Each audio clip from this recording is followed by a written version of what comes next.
Welcome to this edition of Futurartist Records Presents. Today we're welcoming back a guest who is a multi-talented artist and a best-selling author out of Boulder County. Futurartist Records Presents Gregg Eisenberg. Thanks for coming back, Gregg. Thanks for having me. Yeah, you bet. You know, the last time you were here, we touched on some of the talents you have, did an overview of your best-selling book, Letting Go is All We Have to Hold On To. And I think it's worth mentioning that this book is a top 5 bestseller on Amazon in the puns, wordplay, and science humor categories. It's also a top 5 at the Boulder Bookstore. And you just got back doing a book tour of Arizona, Utah, and New Mexico, and it was very well received. So this book's doing good stuff. Congratulations on that. It's doing well. Much appreciated. Yeah. So today we're going to dig a little bit deeper. We're going to look at meanings, methods, and motivations for your book. And some of the things that we referenced in the first interview, we're going to explain in a little bit more detail. Are you ready for that? I am mostly ready for that. Okay, yeah. Mostly ready is good enough. You know, when you first look at this book, it basically just comes across as a book of jokes. Right. But as you start diving into it, you start coming to the realization that there are themes, there are concepts, there are different perspectives, questions.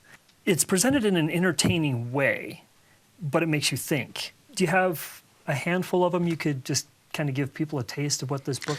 Yeah, why don't I just sort of read a few of them just to give a feel of the material, and then we can deconstruct it together because that's what it's waiting to have happen. Right. I question everything people say, but only because that's what the last guy told me to do. People are hungry for very simplistic explanations, and that's all you really need to know. I'm just blindly going along with the plan for us to not act like a bunch of sheep. Right. So you see that's page 31, that's one page, and there's 3 on every page, and cool. They're often thematically related, but like you said, there are a lot of themes and a lot of subject matters taken on in this book, and I'm coming at them from a lot of different angles, which kind of makes it harder to talk about. Right. And we've spoken several times about how we could approach this, and I think we kind of came down to let's pick just a couple of things that we mentioned in the first show and start diving into them. Great. And then people can do the rest of the research on their own, because we want people to buy this book because it's a good book. Hey, I hope it opens people's minds too to concepts they haven't been exposed to before. Right. And maybe looking at concepts that they have been exposed to in a different way. Absolutely. Which will be fantastic. You cover a lot of territory in this. And you do it in few words, like we just heard. And you do it in an entertaining way. And most, if not all of them, present at least 2 different perspectives. These are aphorisms. Mm-hmm. And did you do that on purpose, and how did you decide to do that? Well, aphorisms, as you know, are one-sentence sayings. Life is what you make it. Stitch in time saves 9. They're one-sentence vignettes that tell a story. Aphorisms found me, in a way. Interesting. I don't even know how to say it. I write one-sentence jokes because that's the material that comes out of me. Okay. So So it's just kind of the flavor that you found that you work in, the realm that you like to write in. I think I'm playing with logic and reasoning, and I'm trying to show in one sentence how the meanings of words can be played with. Yes. And create a sense of what do our words mean, and do we need to get better at discovering language to explain ourselves. Right. So aphorisms are one sentences, and I'm in a great tradition of great aphorists.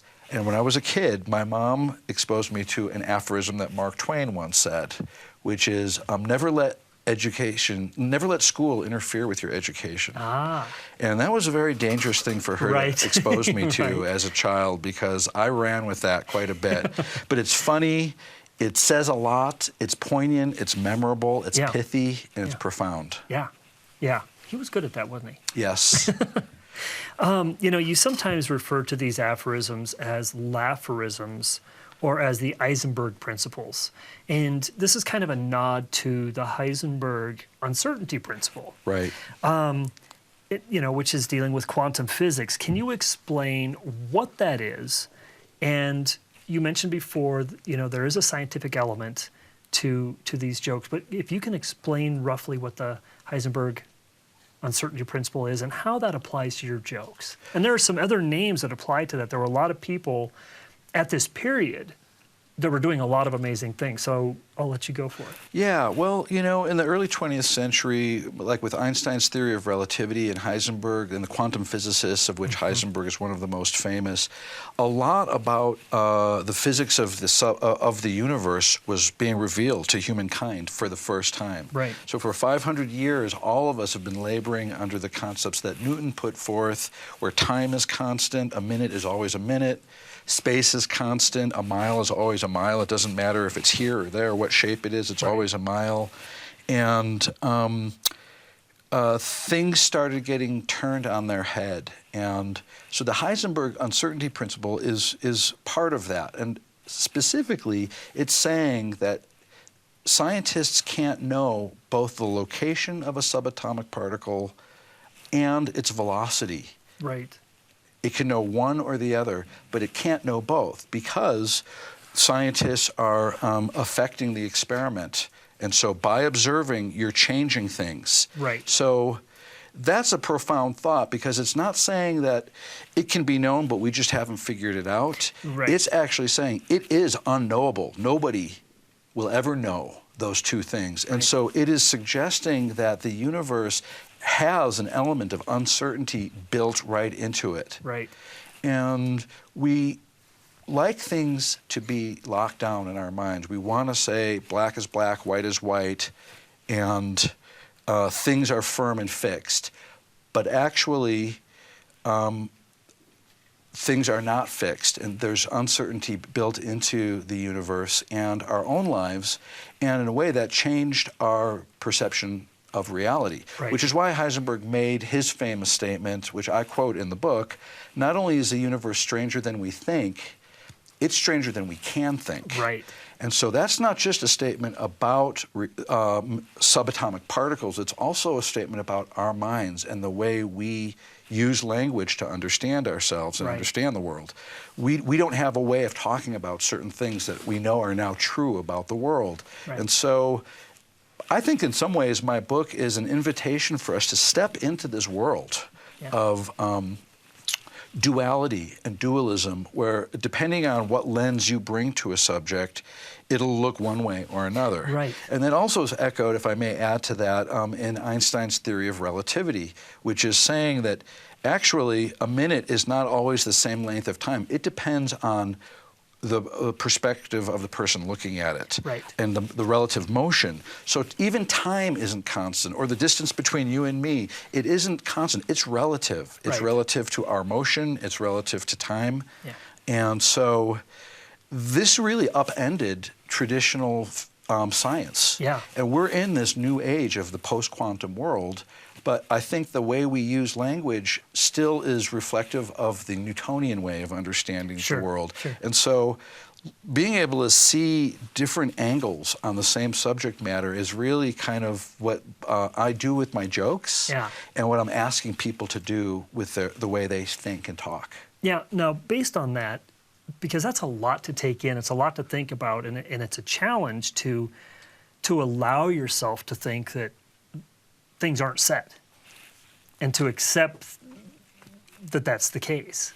So can you give us some examples of jokes that might apply to that thought process? Yeah, let's see. Let me think about that. Well, one of them is I go in and out of understanding that photons can behave like waves or particles. So that's a pretty conceptual joke. That's one of them where I have to warm you up with some other material. But I'm trying to say that we change, and reality changes depending on the moment and the situation and the angle at which we're looking at things. I'm trying to make our minds more nimble. It's like, sure, you can say this, but all you have to do is slide over here, and then you're going to say something slightly different. And for us to learn how to get more panoramic views around things, meaning if we're able to walk all the way around a certain subject matter and look at it from different angles, I think we will become better people. You know, you also mentioned that this is Buddhist humor. Why is that? And can you give us some examples? And go ahead and talk about Buddhist tradition and some of those things that come out of that and how they've applied. Yeah, I studied Asian philosophy in college at the University of California. And so I studied Mandarin. Okay. And how I got there is actually an interesting story too, because it is the result of a fortune cookie. Interesting. That I got when I was a teenager at a Chinese restaurant in the Arab quarter of the old city of Jerusalem. Interesting. And it was also an aphorism, Right. fortune cookies. And I have a joke that I say in my show. In Chinese restaurants, they give you fortune cookies. In Jewish delis, they give you misfortune cookies. In a way, these are my misfortune cookies right here, each one of these jokes. So the quote I got in this fortune cookie in Jerusalem said the following: conduct your victory like a funeral.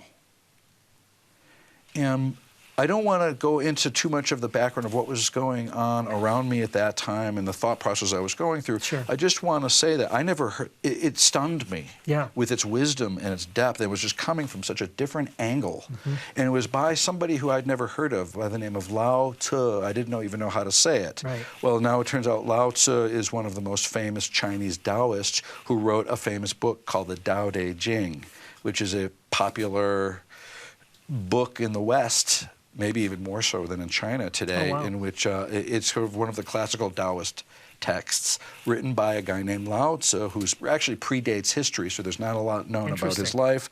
It's a book of wisdom and riddles. And after I got that fortune cookie, I was so moved by it, I eventually started studying more Chinese philosophy, and I ended up going out to California and getting a degree in Taoism and studied a lot of Buddhism as well. Okay. The Buddhists and the Taoists use humor to convey some of their ideas. Right. So in the Chinese Buddhist tradition, known as the Chinese and Japanese Buddhist tradition, known as Chan Buddhism or Zen Buddhism in Japan, particularly, they believed that a lot of what we are thinking in our minds and even our whole self is a false construction. Right. It's not even, there is no real self that is separate from the rest of reality. Mm-hmm. And so a lot of the meditation in Buddhism is about trying to break down the mind and get out of the mind and get back into a more holistic relationship with the world. Right. And so through breathing and by quieting the mind, you get out of this set of illusions that we usually live under, that we think we're individuated beings that are separate from everything around us. Mm-hmm. And so koans are one-line jokes or aphorisms that the Buddhist teachers used to tell their students. And the idea is they're funny, you laugh, but it also kind of breaks your logic. You can't really think linear thoughts anymore. And that is sort of related to what I am saying the quantum physicists are inviting us to step into. Linear thoughts about reality don't exactly hold anymore because we know there is sort of a non-linearity to things. Right, right.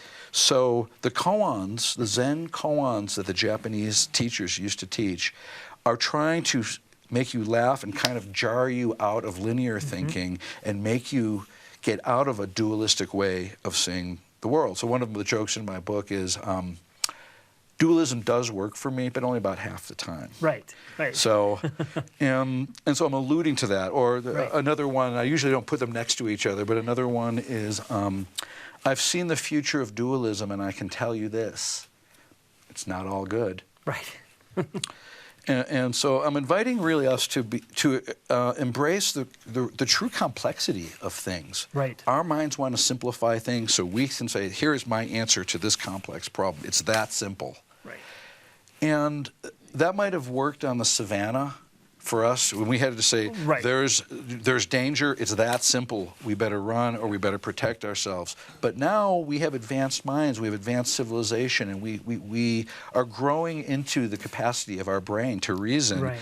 And I mean, in a way, you can say we're living in a time where people are dangerously reducing things to some simplistic platitudes that aren't correct, but it does satisfy that savage need to say, I have an opinion about this, and this is what it is. Right. I think we should be suspending our opinions a lot more and asking a lot more questions and walking around a subject and looking at it from different perspectives and trying to reckon with the complexity that is really there for a lot of the subject matters. And that's why I have a few jokes in my book that sort of talk about that. And then I'm going to come back to the Buddhist Zen koans and the Taoist philosophy. But on page 200, the epilogue to chapter 12 is, it's a real sign of intelligence to grasp multiple sides of a complex issue, try to reconcile them in your mind, and then feel hopeless and start to panic. Right. It's just a joke. And then chapter 13 is ambivalence is the only way forward. Right. And on that I know people who live by that. Yes, yeah, right. I think you may be looking at one of them. Ambivalence is the only way forward. I don't want us to be stuck in ambivalence or doubt, but I want us to suspend our conclusions for just a moment and make sure we're really doing our homework and looking at things with the level of depth that they require. And a similar one to that is the epilogue to chapter 10. Feeling torn between multiple emotions is a trademark human experience. And there's really only one way to feel about that, you know, crappy. I don't have the word crappy in there, but that's kind of the joke. But I'm trying to paint a picture for people that actually we're feeling multiple things at the same time. We are complex. How we talk about ourselves matters. And there's a temptation to boil it all down to a simple statement, but actually things, especially we are complex beings, and we're still getting to know ourselves. Yeah. So in the Taoist tradition, there's an important concept called, what do they call? Well, natural, ziran juyi, naturalism. In other words, there's a concept in Taoist philosophy that things have their own nature, and it's wise to capitulate to that nature, to follow things the way they are. So there's the story that the writer Zhuangzi writes about a butcher who never has to sharpen his knife, because whenever he's cutting through the meat, he's following the natural sinews of the corpse, and he doesn't go against the grain. He follows things with the way they are. And that's kind of it's a wisdom of life concept. And so one of my jokes in the book is the epilogue on page 28 of chapter 14. The moment I grasped the Taoist concept of effortlessly following things the way they naturally are, I knew I had to change my whole outlook and personality. Right. In a way, that's almost a reference to that moment with that fortune cookie now that I think of it. It's like I was exposed to just, conduct your victory like a funeral. I don't even want to explain what that should mean for other people. Right. For me, it stunned me, and it made me realize there's a whole other way of understanding things. Right. So I'm playing with Buddhist and Taoist ideas in this book, and some of them are Zen koans, to loosen up the mind and get people thinking.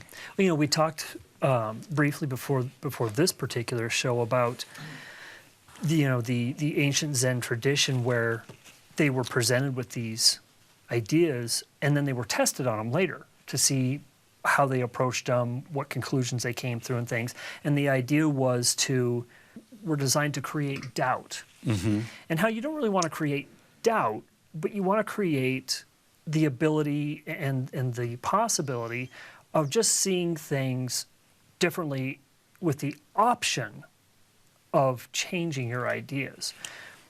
These are the things I think, these are the things I believe.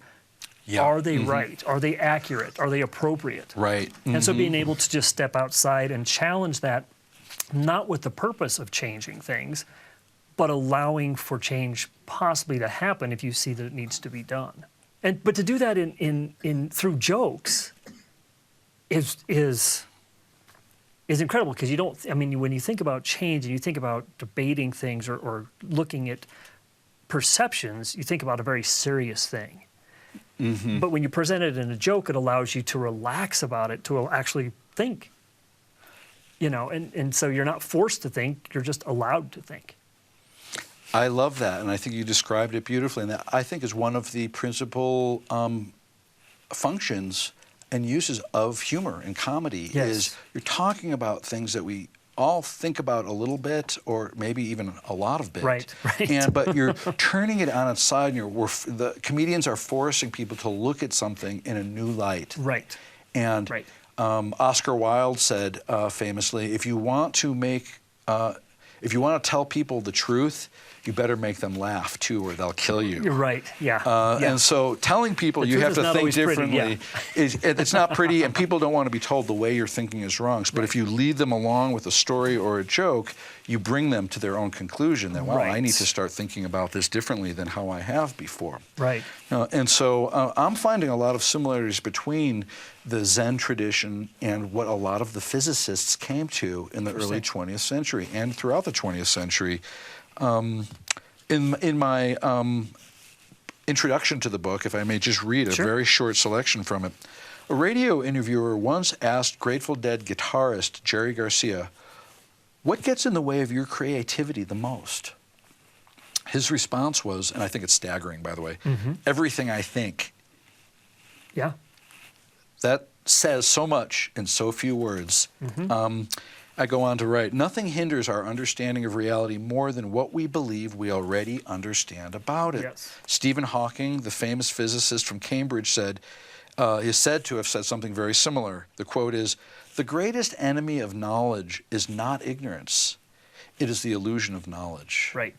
And so how do you break? That's hard. People can be very stubborn in their thinking. And so how can you get in there and loosen the soil and get them to question something that they've always thought is true? And I say to learn to question what we already think we know without throwing away scientific evidence or indulging in fantasy is one of the challenges of our times. Learning how to break up what we already think we know and question it. So it's not necessarily creating doubt, but doubt is healthy. Right. Self-doubt is healthy. Self-doubt is really a part of what makes us human and what makes us successful as a species, because we learn to question ourselves and make sure that we aren't doing things that are upsetting the group that we're a part of because we don't want to be ostracized. True. That's healthy. Yeah. You have groups of thought processes in this book, but is there a thematic message to the whole book, or do you try to have things stand on their own? I think this book will have a lot of longevity because I'm opening up a lot of questions that even me as the writer will deconstruct over time. Sure. So I don't know. It's a good piece of art in that way, in that you don't get it all when you read it, and I didn't get it all when I wrote it. I will continue to look at these and continue to put some pieces together about what are the messages. But I think the general messages are things and we are more complex than we have realized. And they're not as linear as we would like. And the way we use language to talk about everything from fairly mundane subjects to fairly conceptual subjects is still a work in progress. And we're children on this earth in a way. Yeah. We're just learning how to inhabit and use our brain and nervous system and intelligence. Well, you know, something I think I've taken from it is that you can think about serious things and not take yourself so seriously. That too. You know, and if you're able to pull that off, usually you think more clearly. I agree. I agree. So you're not stumbling over yourself. Yeah. Yep. Yeah. So now you don't try to answer any questions in this book. Mostly you present questions or ideas. And you do it in a funny way so that there's no offense. There's just self-inflection on it. Yeah. Reflection, I guess I should say. Is that why this book has become so popular and so beneficial, like we had spoken about before with the retirement homes? Because it's lighthearted, but it makes you think. Yeah, I mean, we're intelligent beings, and we want to be entertained with content that meets us where we're at and invites us to go further. So I think humor is a great format to provoke thinking and keep people with you. And I'm laughing at almost everything that we say about ourselves. I'm turning things into a joke. And so that would hopefully disarm people and allow them to maybe enjoy their own introspection more and open it up and get people interested in things that are hard to think about. Yeah. Why we are here, what is time, what is our role in the universe, where are we at in our evolution. One of my favorite jokes in the book is, I'm only using 5% of my vast mental capacity right now, but that's okay. I'm only taking out the garbage. Right, right. And I'm trying to say something with a joke like that. I'm not only trying to make you laugh, but I want you to be with me in this moment where actually we're not using all of our intelligence. And in a way, we're overqualified for the job. We've been given a nervous system and an intelligence that in some ways exceeds what we need to do to go to the store and buy food and feed ourselves. But being aware of that and keeping it in perspective so that you're not going, well, this is a waste, or why can't I progress further, or any of those things. Just realizing, hey, this is where it's at. And it's funny, but also it doesn't have to be discouraging. Right. Like there's a great future ahead for us. Sure. We've got what it takes to live well on this planet with each other. And that's really promising. And that's maybe what I'm hoping this book is suggesting. But we have to recognize that we were still learning how to think panoramically rather than in a linear fashion. Right. Has this book gone in the direction you planned it to go? Or has it kind of taken on a life of its own and done things that you didn't expect? Yeah. I know that was kind of a curveball for you, but... No, that's fine. In many ways, I mean, I'm not surprised it's doing well because I worked so hard on the material and I vetted it with other people. Gotcha. So, as I like to say, I did what Michelangelo said you're supposed to do when you're producing a work of art. You keep removing marble, and you keep removing marble until there's nothing left to take away. Yeah. So I actually had about a dozen people rate 400 of my jokes on a 1 through 10 scale, and I put it all in an Excel spreadsheet, and I can see which ones were the most popular, which ones were the least popular, which ones were the most divisive. Yeah. The most divisive joke, actually, and that what I mean by that is where some people are like 2, 1, like terrible, and other people are like 10, like this is your best. How could that be? Is if God is watching over me, he obviously hasn't heard of Netflix. Right. But and actually, the original joke with that was, if God is watching over me, he obviously hasn't heard of Game of Thrones. And that's pretty timely right now, I think it's very timely. However, at the time I wrote the joke, some people I noticed were getting confused because they thought, is there something I'm supposed to know about Game of Thrones specifically that made that joke? Right. And so now this is a little lesson or tutorial on joke writing. You don't want to have people stumble over something like that. And so I changed it to, he obviously hasn't heard of Netflix because then that removes the uncertainty. You do have to know that Netflix is a great movie channel. Right. But if you don't know that, then you really need my book because you're going to get a lot of good insights. So has, with the idea of opening up people's minds, making them think, those types of things, is that happening? Are you seeing that happen over the course of time that people see this book, or do you feel like it happens pretty quickly? I noticed, with your book tour, people grabbed onto it pretty quickly. Was that because it was jokes, or because they saw the long term of what these jokes could be? As an artist, you seldom get the feedback that you wish you could get from your audience. Right. You do a show, you try a lot of new material, and sometimes you can gauge on how much laughter certain things are getting, but even that can be deceptive. Sometimes people, you're not hearing the laughter necessarily, but people are enjoying the material. Gotcha. And so I would love to hang out with people who have read my book and interview them like you're interviewing me and find out what effect did it have on you. I'm looking forward to working with the elderly population which is definitely one of the surprising doors that opened up for me after publishing the book. Yeah, we spoke on that a little bit in the last interview, and what a cool kind of side thing that came out of this.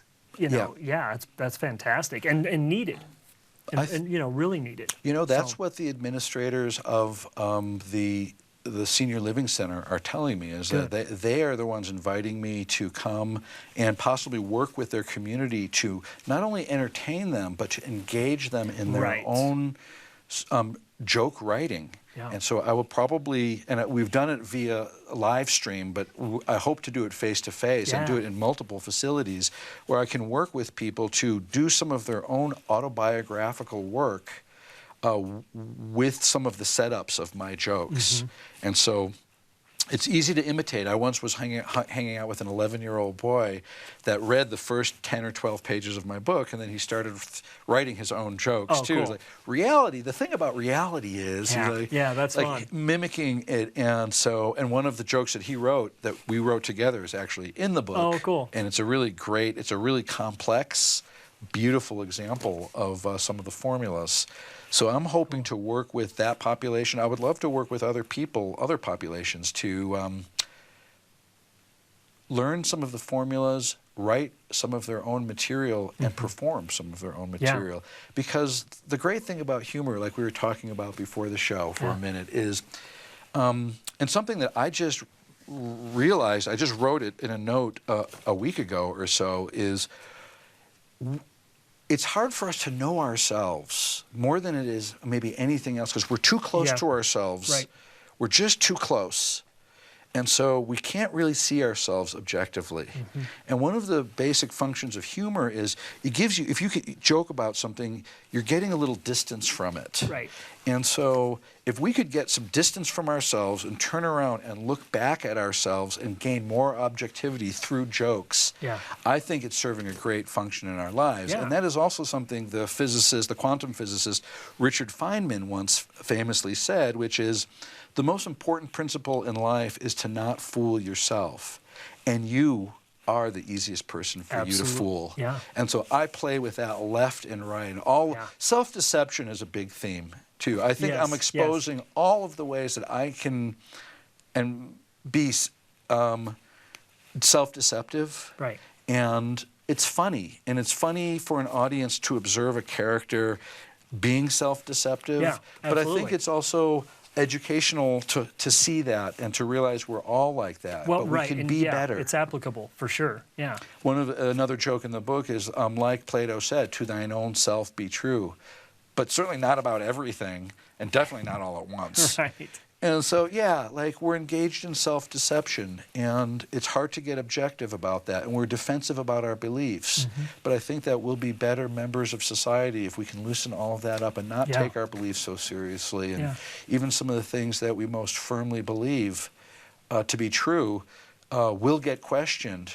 And especially if you ever get into a long-term relationship or a marriage with somebody, then you're going to really have some of the most fundamental things that you thought everybody believed that to be completely questioned. And so it's it can be very challenging, but it can also be an adventure.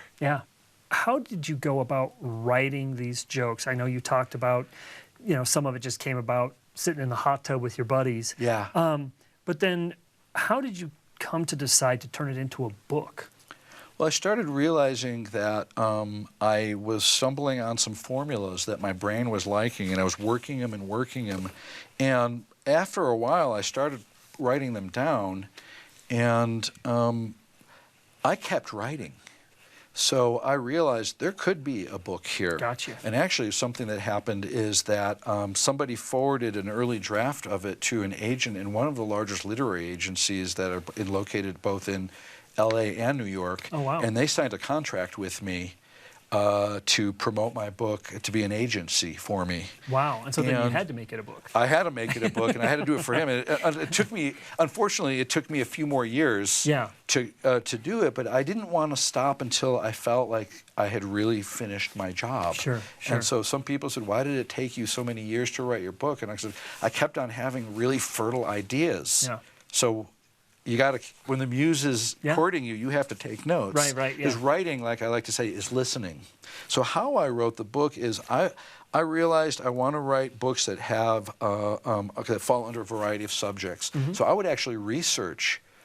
I read about the quantum physics, and I tried to. I looked for jokes in it. I looked for things that could be stated in a funny, paradoxical way. Cool. And Niels Bohr, another famous physicist, said, "How wonderful that we've stumbled upon paradox. Now we have some hope of making progress." Right. And that's also quoted in my book. And so we're at that point in kind of the intellectual development of our species where we're realizing we have to confront paradoxical truths and somehow embrace them because it's part of life. We live in a paradoxical universe. Yeah.